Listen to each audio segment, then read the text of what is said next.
So in most tragedies in anime start with someone dying. Yuji Itadori's tragedy starts with a request. When his grandfather tells him to help people so you don't die alone, he isn't just giving Yuji a moral compass, he's placing a weight on him, a responsibility that sounds simple but has no clear end. Because what does it actually mean to help people? At the beginning, Yuji treats goodness like a choice. By eating Sukuna's finger to save Megumi for Shiguro, he fights because he wants to protect others, and more importantly, he's still a person. At this point, he laughs, he argues about movies, he has the dumb preferences like his obsession with women like Jennifer Lawrence.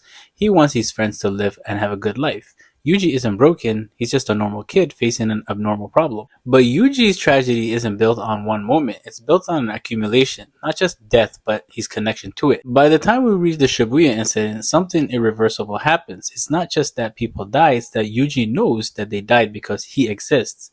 When he looks at the destruction left behind by Sukuna, he doesn't see a disaster, he sees his own hands. And this is where his psychology begins to fracture, because a person cannot carry that kind of guilt and remain a whole. So Yuji adapts, but not in a way that most protagonists do. He doesn't grow stronger by reinforcing his identity, he survives by erasing it. He thinks to himself, if he's Yuji Itadori, the student, the friend, the person, then the guilt is unbearable. But if he's Yuji the vessel, then he's not responsible. He's just a container, just a tool, something that's meant to be used. This is the quiet shift that defines his character. Yuji doesn't dehumanize others, he dehumanizes himself. And that leads to the most disturbing line in the series during his fight with Mahito. When he tells Mahito that, I'm just a cog, this isn't a moment of strength. Yuji is surrendering. A cog doesn't have a dream, a cog doesn't hesitate, and a cog doesn't need to be saved. It just turns until it breaks, which is kind of scary because Yuji isn't trying to win anymore, he's trying to be useful. That's the evolution of his goal, from I want to help people to I need to save people, and then he goes to I deserve to die helping people. And that makes the last step the most dangerous because it sounds noble, but it's actually a self-destruction.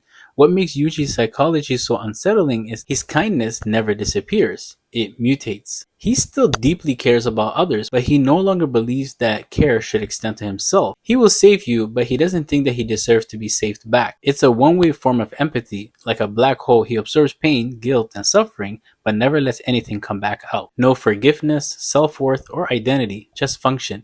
And that's why Yuji Itadori isn't just a tragic character. It's a warning about what happens when someone ties their entire worth to how useful they are to others. Because eventually, there's nothing left for them to save. Because at the end of Jujutsu Kaisen, Yuji doesn't just lose his friends or lose his mentors, he loses his ability to see himself as someone who deserves to live. And that's the real tragedy because Yuji Itadori is still fighting, still moving forward, and still breathing. But the person who started this journey is already long gone. And the irony of it all is, Yuji is immortal and can't die, which is kind of sad. Don't forget to subscribe. Peace out.